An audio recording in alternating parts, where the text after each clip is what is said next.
Créer un test. Pour créer un test, vous vous mettez en mode édition, vous cliquez sur Ajouter une activité, une ressource, vous cherchez l'activité test, puis vous cliquez sur Ajouter.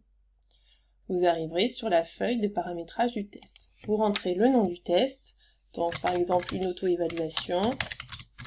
Vous pouvez mettre un commentaire, par exemple à réaliser avant la compétence 1.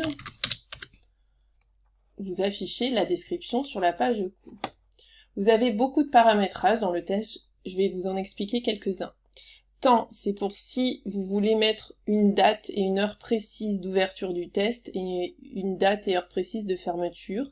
Combien de temps l'apprenant aura pour faire le test. Donc là, dans une auto-évaluation, par exemple, je pourrais fermer le test à telle date. Note, si vous souhaitez noter l'apprenant, vous pouvez mettre la note pour passer. Imaginons un test sur 10, je mets une note de 5, et je vais pouvoir lui mettre le nombre de tentatives illimité. Par défaut, c'est illimité. Si je fais une note, par exemple, je pourrais choisir de lui laisser une tentative, il envoie le test, et il ne peut plus corriger ce qu'il m'a envoyé. Par contre, il pourra toujours visualiser le test. La mise en page, je vous conseille de ne pas y toucher, c'est une question par page. Le comportement des questions, ça peut être important si vous avez un ordre dans vos questions. Parce que par défaut, Moodle mélange les questions. Donc pour que si vous êtes dans une salle et que les apprenants font le test en même temps, ils ne peuvent pas copier entre eux. Donc vous pouvez mettre non si vous voulez que vos questions respectent l'ordre. Question 1, 2, 3 et que tout le monde ait ce même ordre.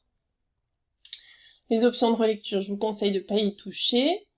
Le feedback global, hein, c'est quand, une fois que l'apprenant a fini le test, qu'est-ce qu'on lui dit? On pourrait dire merci d'avoir effectué l'auto-évaluation. Rendez-vous à la classe virtuelle numéro 1, par exemple. Les réglages courants et le reste des paramètres, on va pas les aborder ici, ils sont un peu complexes. On enregistre et on revient au cours. Et voilà, notre test est créé au niveau des paramétrages. Maintenant, il reste à faire les questions.